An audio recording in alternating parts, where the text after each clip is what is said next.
The Atlantic, 1941. The sea looked dead and endless, a sheet of black glass broken only by white scars of foam and the faraway burn of sinking ships. Cold wind tore at the signal flags, carrying with it the smell of oil and salt and something metallic, fear. The ocean had become a graveyard, and the sailors who crossed it said the water itself seemed to whisper names.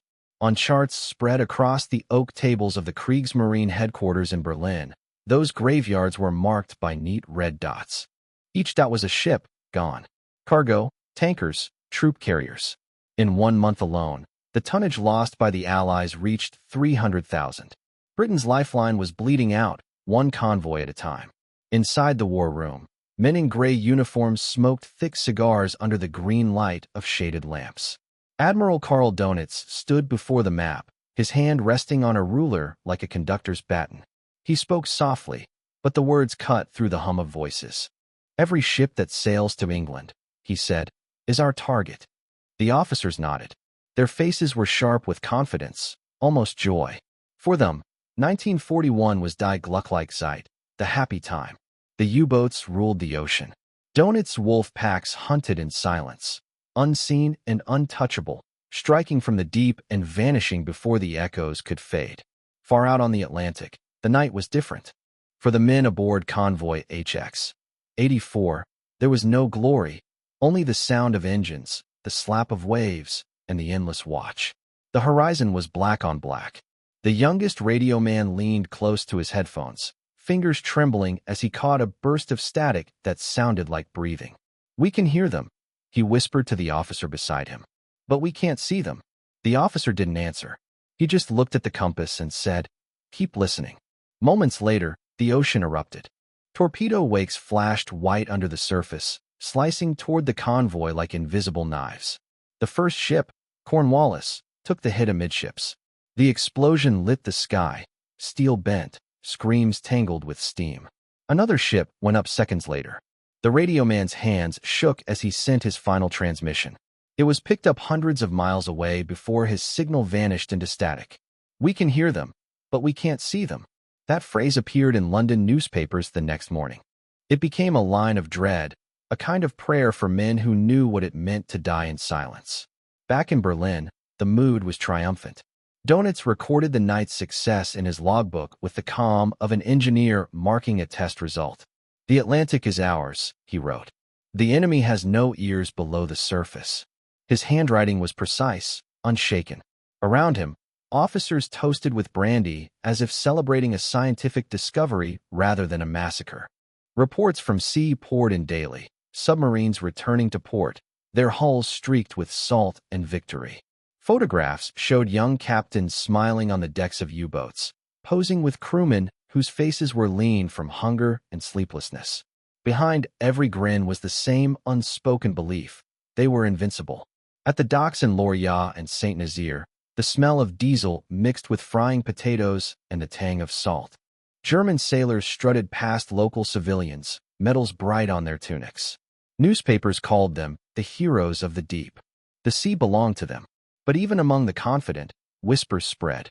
A few commanders muttered about strange sounds in the water, pulses that echoed through the hull, faint and rhythmic, like a heartbeat. Donitz dismissed the reports as superstition. "The British are deaf beneath the waves," he told them. "The ocean itself protects us." In London, the ocean did not feel protective. The Prime Minister read casualty lists each dawn. Entire convoys gone, merchant sailors frozen or drowned. Without supplies, Britain would starve. The Admiralty began describing the Atlantic not as a front, but as an open wound. One newspaper headline screamed in block letters, "The Atlantic bleeds."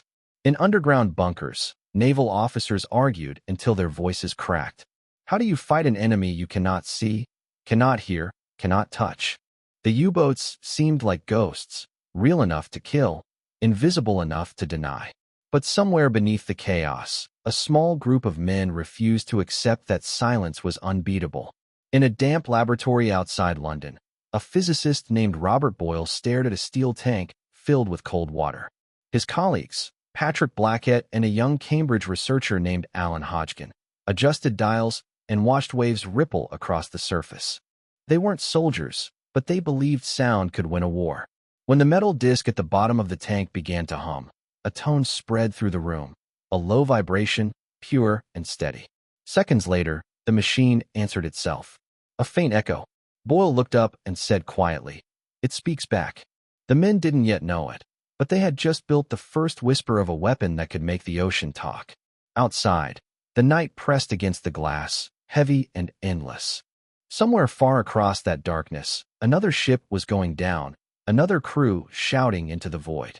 The water closed above them without mercy. But in that laboratory, beneath the hum of the generator, the war shifted, just slightly, just enough. The sea had started to whisper back, "Where are you watching from?" Let me know in the comments below, and don't forget to subscribe to this channel. They called it the Farnham Laboratory, though it looked more like a forgotten barn on the edge of Surrey Fields. Rain leaked through the roof, and the floor smelled of copper and damp wool. Inside, under a single hanging bulb, 3 men leaned over a steel tank filled with salt water. Wires trailed into it like veins, and a heavy disc hung beneath the surface, humming with a pulse so low it felt more than it sounded. Robert Boyle scribbled notes in a cramped, careful hand, glasses slipping down his nose. Patrick Blackett, the physicist sailor who had seen too many convoys burn, paced in silence. And near the corner stood Alan Hodgkin, thin, restless, barely 30, his fingertips twitching on the switchboard like a pianist about to strike the first chord. They weren't soldiers. They had no uniforms, no medals.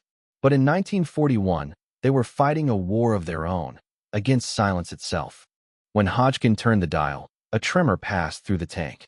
The water quivered, and from a speaker came a faint echo, a soft tap, like something knocking back.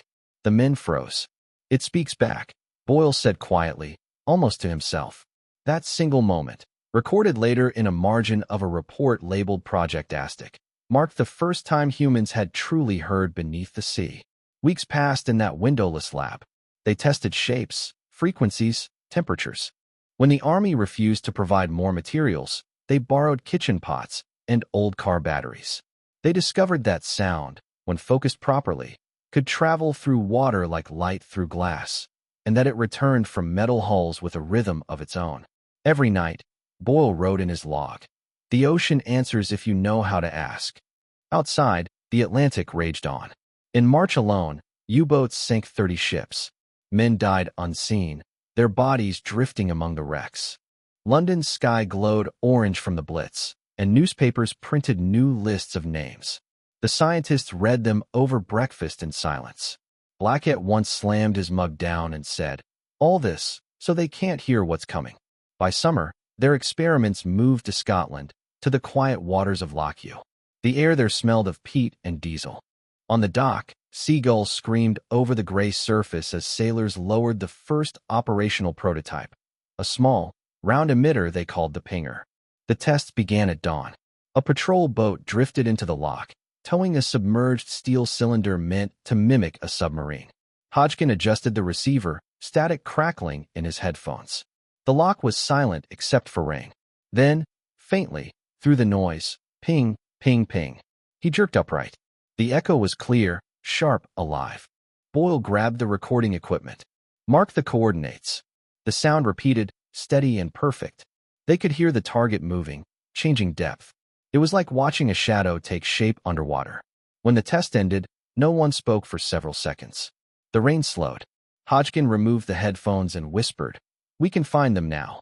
That evening, they celebrated with weak tea and cold biscuits.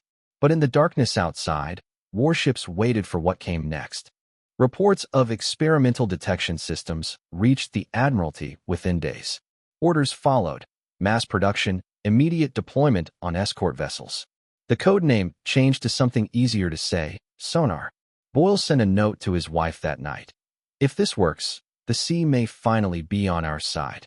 But across the ocean, in the belly of U-96, the sea was still loyal to the hunters.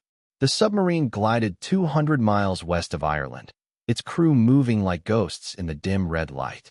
The air was thick with oil and sweat.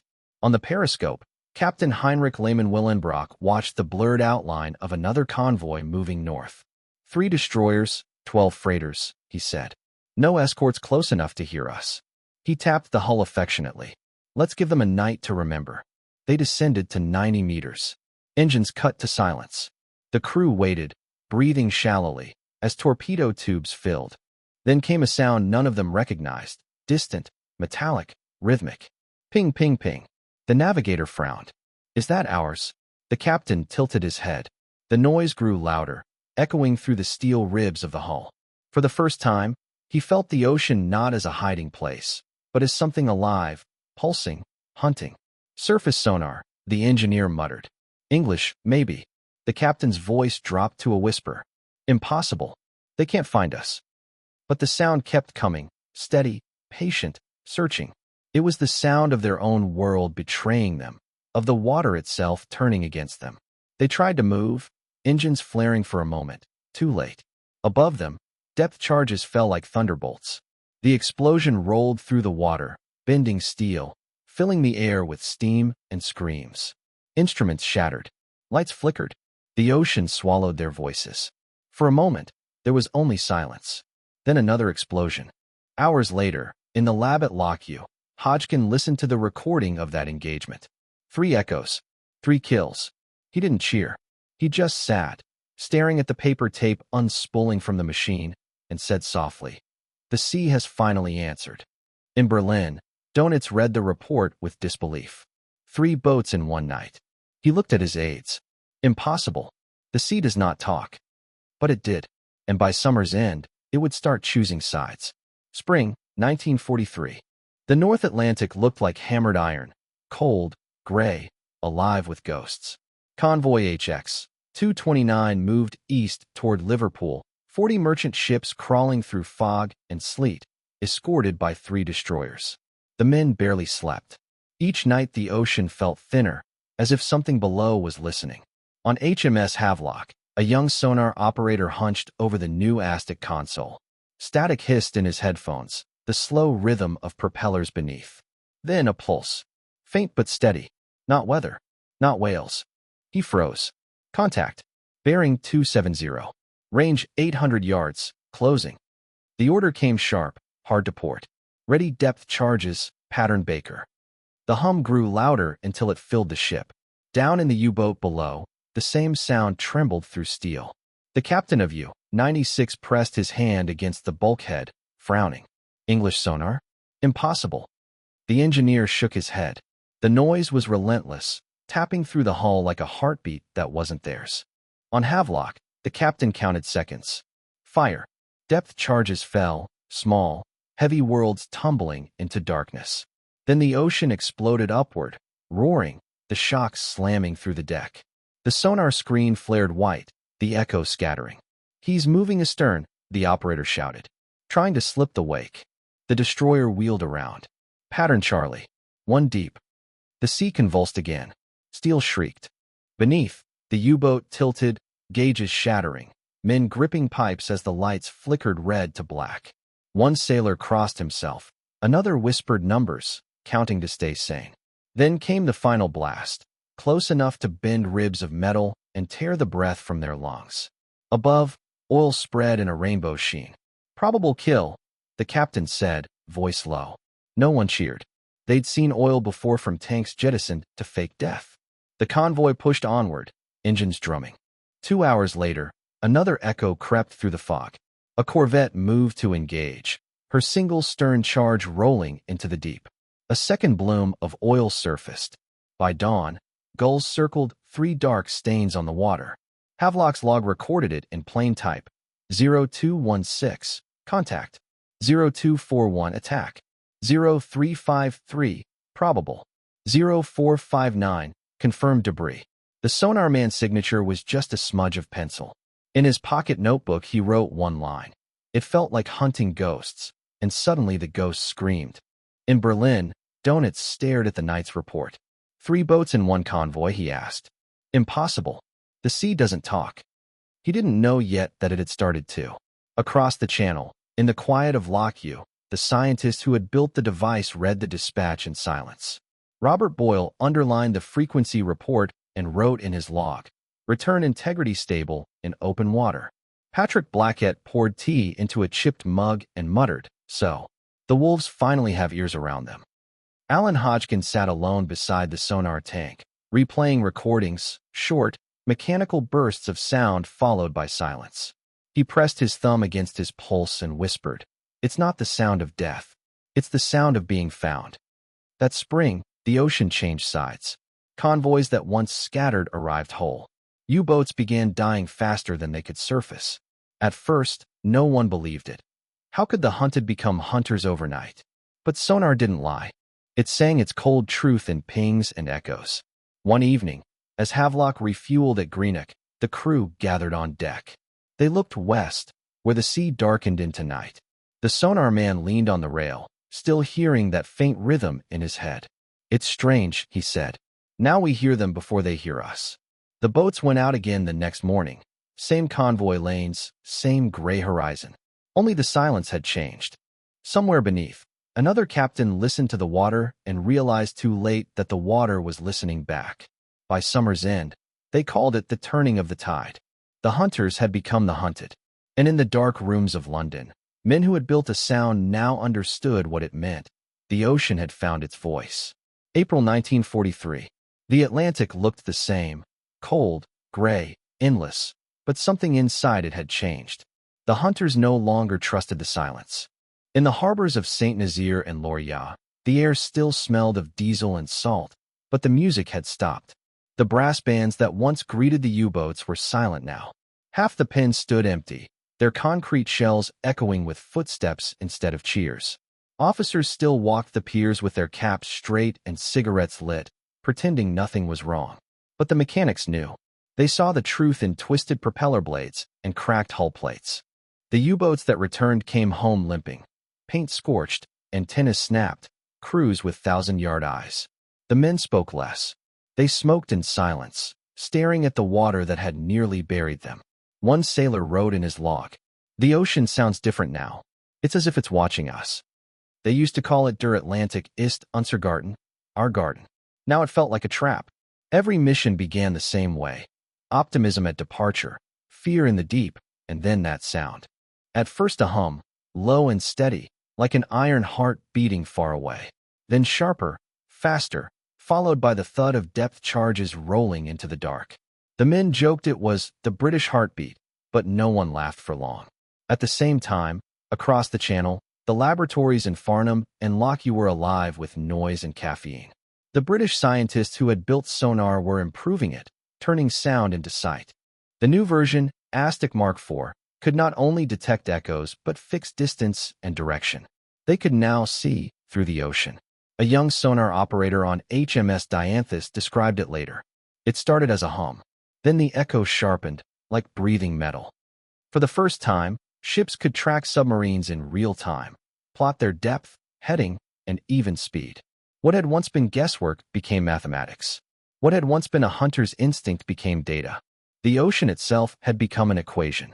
In Berlin, Admiral Karl Donitz sat in a dim operations room beneath maps crisscrossed with red string. For years, his wolves had owned the night. Now they were dying faster than he could replace them. He had sent 30 boats west in April. 15 came back. His staff avoided his eyes as he dictated the report to Hitler. His voice stayed calm, but the words cracked. "We are losing the Battle of the Atlantic." Outside his window, snow began to fall, late for April, as if the weather itself refused to move forward. In the harbors, the sailors read the casualty lists pinned to the walls. They recognized names, crews they'd drunk with, laughed with, buried in toasts months before. The posters came down as quickly as they went up, replaced by slogans, "Deutschland über alles," and "The Führer commands the sea." Empty words against a louder truth. The truth was the ocean no longer kept secrets. Even the surface ships could hear the whispers now. At night, sonar pings rolled through the dark like church bells underwater. The sound carried across miles, through pressure and salt, through wrecks that lay quietly on the seabed. Some submariners swore the echoes came from boats already lost, that the sea itself had begun to talk back. At St. Nazaire, the wives of the crew waited by the gates. They learned to read faces from a distance. One look at the returning boat, and they knew whether to cry or smile. More often, they just stood in silence as stretchers came down the gangplanks. In one debriefing, a survivor from 407 said quietly. It's not the bombs that kill you. It's knowing they can hear your heartbeat before you do. Across the channel, the scientists smiled grimly at the results. Their machines were working. Convoys once doomed were now crossing safely. Losses fell, morale rose. For the first time in years, the Admiralty dared to say it aloud. We can win the Atlantic. But they weren't finished. Behind the laboratory doors, a new device was being tested, a receiver that didn't send sound but listened for it. It could detect the faint whir of a propeller, the churn of a motor, the heartbeat of steel moving through pressure. Boyle called it passive sonar. It's like hearing the ocean breathe, he told his team. The idea was simple, the implication terrifying. They no longer needed to ping to find their prey. The prey would reveal itself by moving. In May, word of this new technology leaked into the corridors of the German Navy. Donitz read the intercepted report, his jaw tightening. He turned to his aide and said, "If they can hear us when we are silent, then silence itself is death." He closed his notebook and ordered new research, an impossible project, a final gamble. The last line of his memo read, "We must build a submarine the enemy cannot hear." But by then, even the ocean was listening. It wasn't an echo this time. It was a heartbeat. Summer 1943, west coast of Scotland. The test range at Loch Carron didn't look like a battlefield. Pine on the hillsides, gulls working the gray water, rain stitching the surface into scales. In a hut that smelled of wet wool and solder, the Farnham team wired a new receiver to a sailor's headset. No emitter, no pinger, just a black box with coils and a knob, listening. Passive only, Boyle said, wiping his glasses on a handkerchief already damp. If the ocean will talk, we let it. Alan Hodgkin tightened the collar on his duffel coat and checked the dial. The patrol boat idled, the hull tick-ticking in the cold. They'd sunk a small steel drum to act as a control, but tonight they were waiting for something living. An actual submarine running trials out in the channel, unaware that it had become an instrument in someone else's experiment. The operator, a kid who had carried stretchers at Dunkirk and learned radios because he hated being useless, settled the headphones over his ears. At first, the world was noise, distant surf, the ship's own heartbeat, a sound like wind trapped inside a bottle. He tuned lower, then lower still, reaching for the floor of the sea. There, a thrum, not a reflected ping, not their own sound coming home. This was external, layered, blade tips cutting pressure, shaft harmonics counting revolutions. Whum, whum, whum, the mechanical pulse of a propeller 5 cables off, masked by tide until you knew the shape of it. He raised a hand, eyes still closed. "He's there," he whispered. "He doesn't even know we're listening." Boyle looked to the coxswain. No order, only a nod. The patrol boat slid into a slow arc, keeping the signature in the center of the headset like a star. The operator called bearings and relative drift in a voice that tried to be steady and almost was. On the plot, pencil lines found a point that moved even when the sea felt still. "Range?" Hodgkin asked. "Closing. He's lifting a little," the kid answered. His mouth was dry. He licked his lip and tasted salt. They signaled the destroyer sitting dark on the outer line. No ASTIC burst to warn the target, no lantern code. The destroyer eased in on silent screws, its crew working with the deliberate quiet of men taking off boots at midnight. When the captain was sure, he made his voice smaller. "Let's end it quietly." 2 patterns fell. No warning. A pressure wave that went through bone like a hand through cloth. The lock held the sound, and then gave it back as a distant roll. The operator flinched, then listened. The heartbeat faltered, scattered, stopped. He took the headphones off and stared at them as if they'd just lied. In the log he wrote later, with a pencil that shook, no echo, no reply, just life, then not. Word went south by encrypted landline and north by rumor. Passive sets, hydrophones tuned to hear the character of a boat's motion rather than its shape, began appearing on escort ships. Skilled operators learned to sort the ocean's orchestra. Corvette screws at 180 cycles, freighter thumps at 90, and, under that, the sly higher harmonics of electric motors, fragile as spider silk. Convoys could now hold their fire and still stalk, a patience that frightened men more than noise ever had. Across the water, U-223 ran deep in the Norwegian Sea. The captain trusted silence the way a priest trusts ritual. No ping tonight. No allies nearby. Batteries full, crew steady, boat trimmed tight. He logged the routine. Depth 90 meters, bearing southwest, silent run. Then he felt it. Not a sound. Exactly, an attention. Pressure trembled in the hull like a cat's whisker brushing a door. He looked at the engineer and saw his own question reflected back. Are we alone? The charges arrived without punctuation. Light vanished, gauges snapped, and the boat found a new angle none of them had trained for. No sonar. He wrote in a hand that had been steady all his life. No warning. Only pressure. Only death. The entry broke off where the paper tore beneath it. By autumn, reports changed tenor. The Admiralty wrote, in a sentence that sounded like disbelief dressed as prose. The ocean itself became our ally. Losses inverted. Convoys arrived fat with ships. A graph in a London briefing room flipped from despair to arithmetic. After 1943, almost 80% of the Kriegsmarine's active boats would be destroyed. And yet there was no victory parade for a sound you didn't make. The men who listened grew old quickly. They saw nothing, only imagined it with their ears. A blade stutter meaning a damaged fin, a motor's flutter meaning a tired battery, a faint, high tremolo meaning fear traveling through steel. They learned that a propeller's song changes when men inside are running. They learned that you could hear courage, too, right before it broke. One rain-polished night at Loch Carron, Hodgkin stood with Blackhead on the pier. The lock exhaled, kelp, diesel, peat.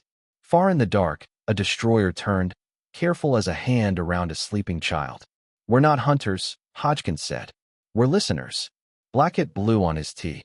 Listeners decide when the hunting starts. In Berlin, Donitz received the newest returns.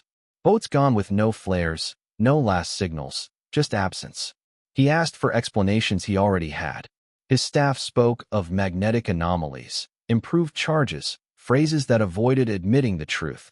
Silence had been weaponized against them. Donitz closed the report and wrote one line that did not try to be brave. We require vessels that cannot be heard. The order went out to Kiel and Bremen. Design a submarine that could live on batteries long enough to outrun sound. Hull smooth, motors ghosting. Engineers sketched a hull with more capacity than hope and named it Type XXI.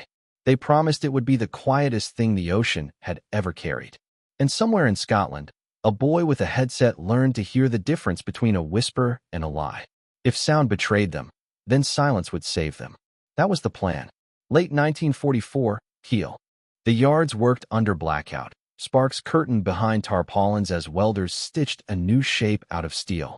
The Type XXI looked wrong to men who loved the old boats. No deck gun, no romantic lines, just a long, clean hull like a knife sheathed in water.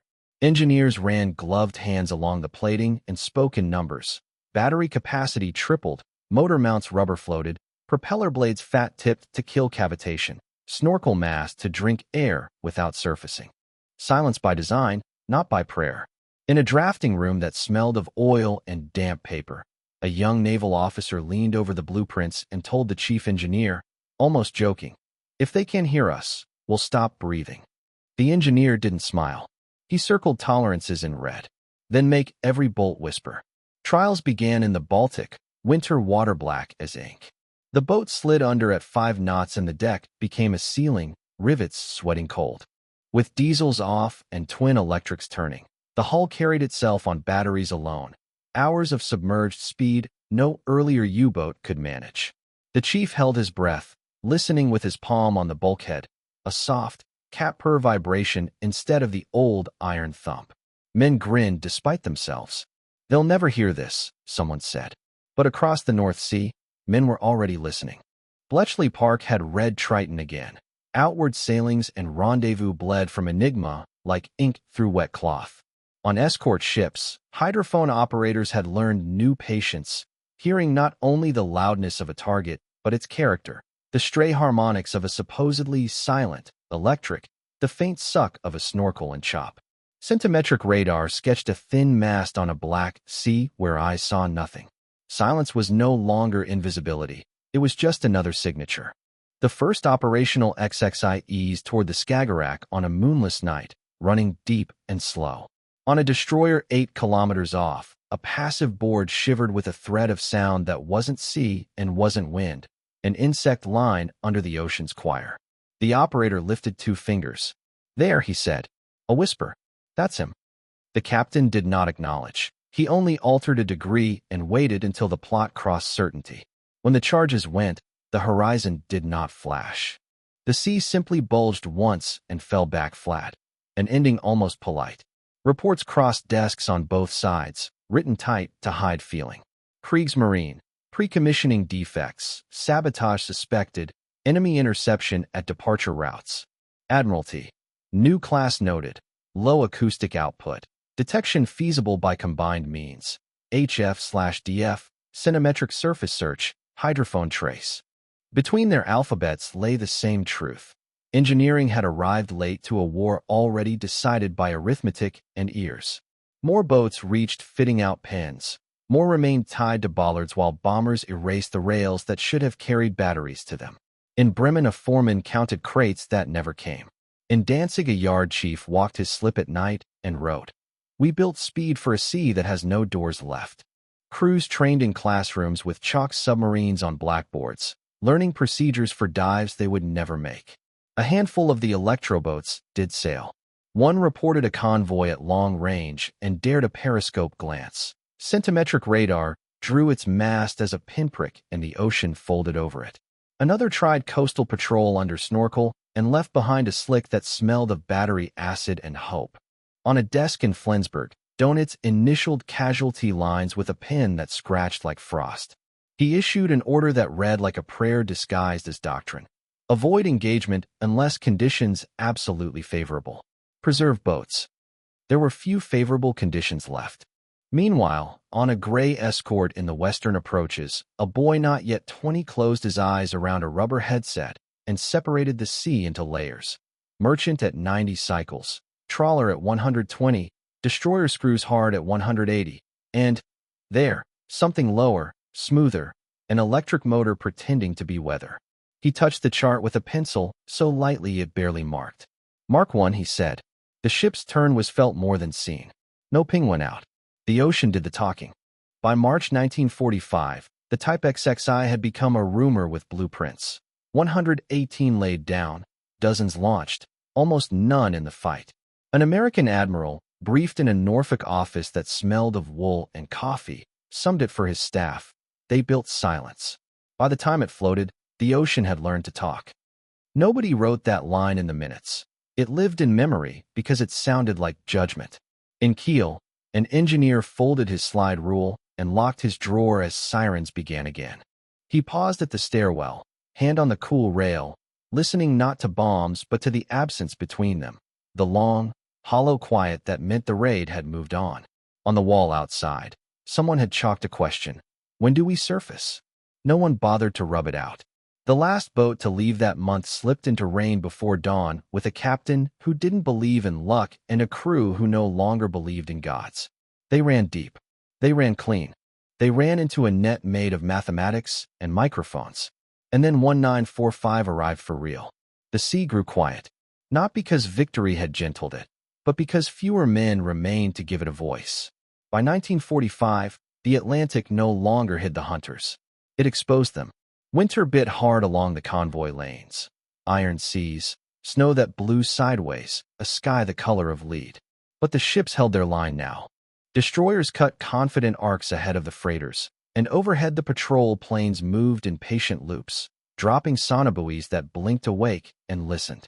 The ocean that once swallowed sound now stitched it together. Faint propeller thrum here, a snorkel's wet gasp there, bearings braided into certainty. Below, strewn across the seabed, lay the quiet evidence of a different year. Ruptured hulls, torn nets of wire, the long silhouettes of U-boats settled like bones. In January alone, the ledger turned brutal. 41 German submarines gone in a single month, the most of the war. The figure appeared in a London briefing on blue paper and made seasoned men sit back. A British radio operator, pencil smudging the page in his cold glove, wrote in his diary, "For the first time, the Atlantic feels ours." The change wasn't loud. It was procedural. Escorts no longer raced at every rumor. They listened first. Passive sets separated the ocean into strands. Merchant beats at 90 cycles. destroyer screws at 180, and, under that, the sly silk of electric motors trying to be weather. HF/DF huts ashore cut bearings on U-boat transmissions before the key cooled under a radioman's finger. Air patrols found the nubs of snorkels with centimetric radar, tiny teeth pricking a black sea. A boat that surfaced at night to breathe discovered that Starlight had learned mathematics. And yet the end still felt personal. In a Liverpool interview room that smelled of coal dust and disinfectant, a captured submariner sat with his hands folded, knuckles nicked and raw. He was 23, maybe, with salt burned into the lines around his mouth. An officer slid him a mug and asked the question they all asked. Why surrender now? The submariner stared at the table. When the sound came, he said, English careful, we knew it was over. The ocean betrayed us. He pressed his lips together as if to hold the last word in, then let it sit between them both. Betrayed. On the convoy lanes, betrayal looked like procedure done right. A corvette out of Greenock ghosted along a sonobuoy chain, the sea hammering white at her bow. A boy with headphones calling drift in a voice he tried to keep from cracking. Down the column, a tanker's crew warmed their hands over a brazier and listened to a captain explain nothing in particular just to keep the men's eyes on him. High above, a Liberator banked and let a string of markers fall. Each hit with a plop lost in the wind. Each woke and listened. Together they made a net made of ears. Sometimes the sea gave back what it owed. Boats burst like eggs. Oil rolled to the surface in iridescent plates. Wooden fragments rose and turned and sank. The escort logs wrote it down in plain language. Contact, attack, debris, oil. The men who wrote the words did not cheer. They were too tired to celebrate and too experienced to confuse necessity with joy. In St. Nazaire, the pens stood half empty. The sailors who once swaggered now walked with their collars up, eyes down. Mechanics counted spares and found none. On the wall of a hut a chalk hand kept a tally that moved the wrong way. Letters arrived with bad grammar and worse news. In the canteen someone tried a joke about the happy time and trailed off mid-sentence. Word filtered back of boats that never sent their last signal. Families learned to tell the difference between a letter delayed and a letter that would never come by the way the postman climbed their step. Fast for one, slow for the other. In Bremen, a girl folded a newspaper around loaves of black bread and found her brother's boat number in a small column near the bottom. She didn't show her mother. She kept the page and read it once a day until the ink frayed. The ocean's new confidence changed even small things. In messes, men slept deeper. In wheelhouses, captains stood a little straighter. The fear remained. It always did, but now it was measured, bound to a procedure, caged in checklists, and trained to heal. Hold your lane. Hear your sea. A chief told a fresh signalman, and the boy nodded as if it were a psalm. Still, the enemy did not vanish into statistics. A boat could still get close. A torpedo could still lift a ship out of herself. After an explosion off the starboard quarter, a destroyer swung hard and laid a clean pattern without a word on the bridge. When the echoes came back, ragged, unconvincing, the captain kept his course. He's finished, the sonar man said. We'll hear him again if he isn't. They didn't. By February, the seabed charts crowded with new marks. Divers in heavy gear walked across steel that had once believed itself the ocean's master. A salvage team brought up a radio, salt-furred and dead, and placed it on a dock like a relic. A boy touched its key and flinched, as if it might still speak. Across the Baltic, in a shrinking Reich, orders still left offices in black ink that took too long to dry. The man who signed them had already moved once to keep ahead of armies and would move again. In his staff meetings, the maps got smaller. He spoke in futures to men who now thought only about pasts. He sent a message that sounded like doctrine and read like prayer: hold fast, await opportunity, conserve boats. Opportunity had gone looking elsewhere. Yet that winter did not end everything. In the concrete warren at Flensburg, where the Navy had drifted to anchor with no empire left to serve, a radio stayed warm. The operators took shifts out of habit. Some nights they listened to Allied weather. Some nights they heard only their own breathing. And then one evening a thin voice rose in the hiss. Call signs arranged in a pattern no one expected to hear again. The duty officer bent close. He read the sheet twice, then carried it down the corridor to a door with a new nameplate, and old authority behind it. He was admitted. The man at the desk looked older than his photographs, smaller than his uniforms. He took the message without thanks, read it, and did not sit back. "You, 977, the duty officer said, as if answering a question no one had asked.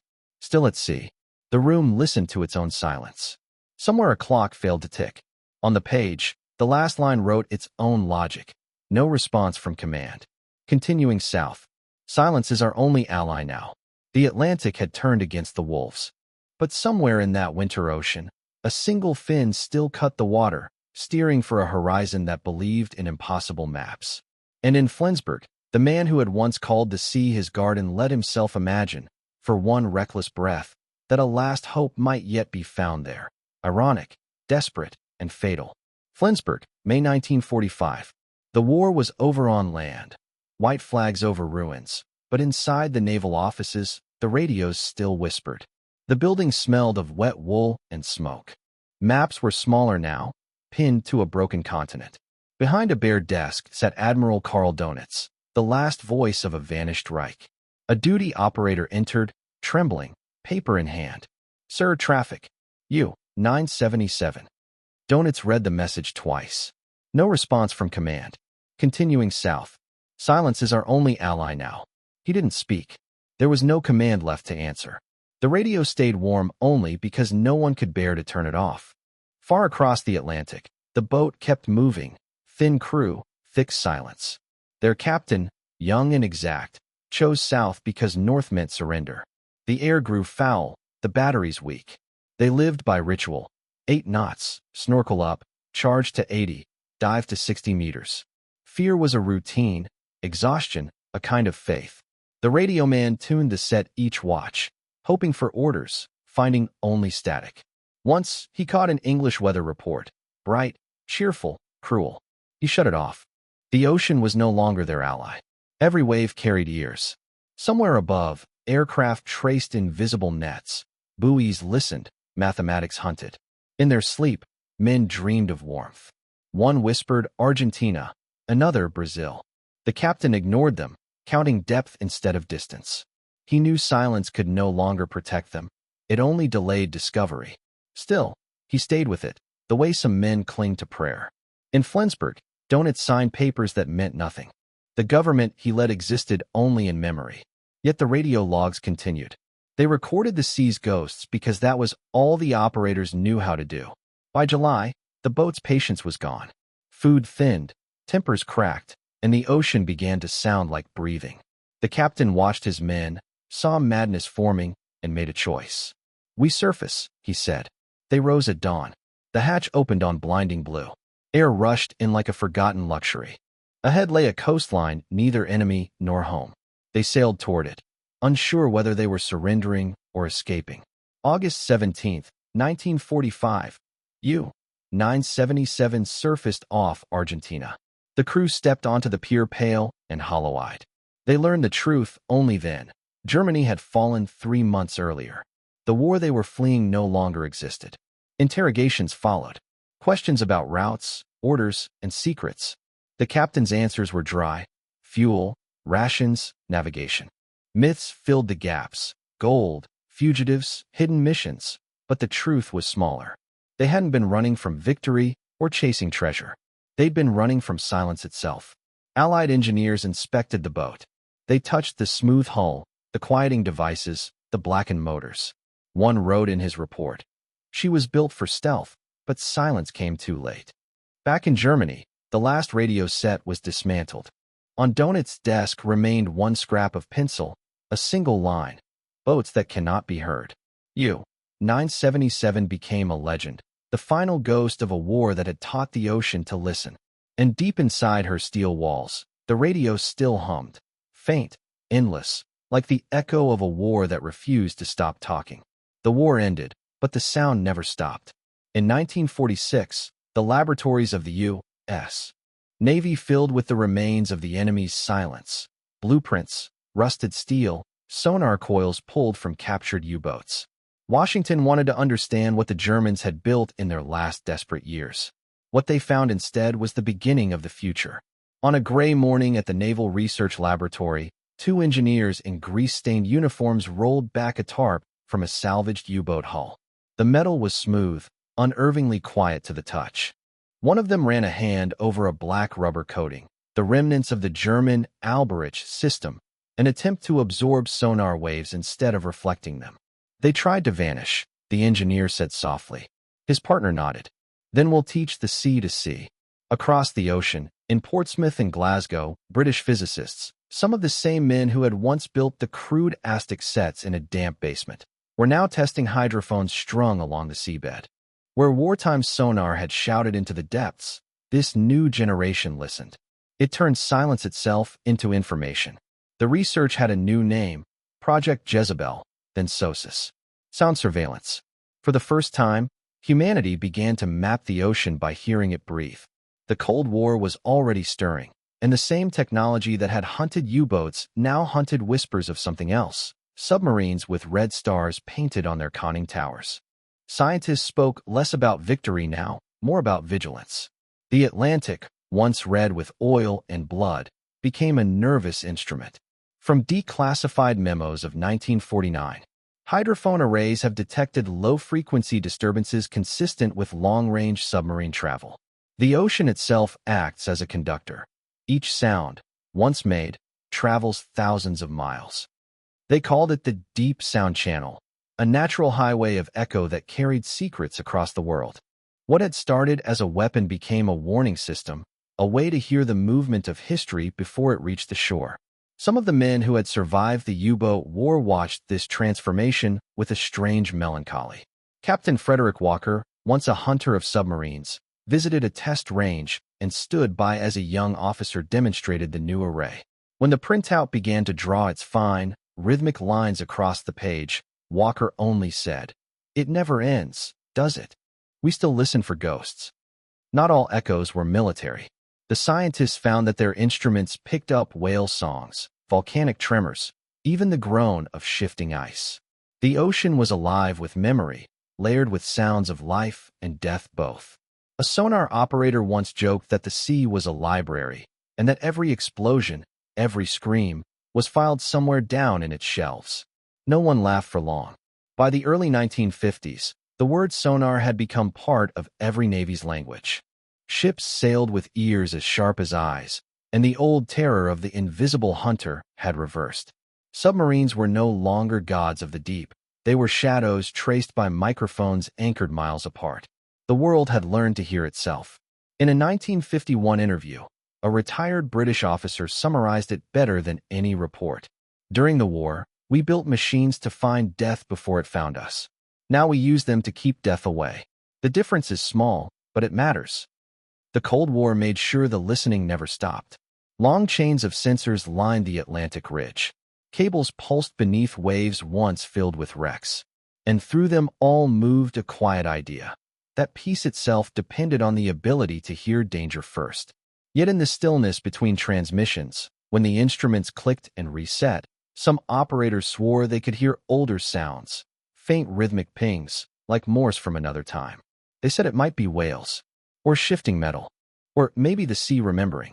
In one archive folder from 1953, someone, no name, had scrawled in pencil, "Every sound ever made in the ocean still exists somewhere." And perhaps that's the final truth. The Atlantic that once drowned fleets and men had become a keeper of stories, each echo another page in a vast, unseen chronicle.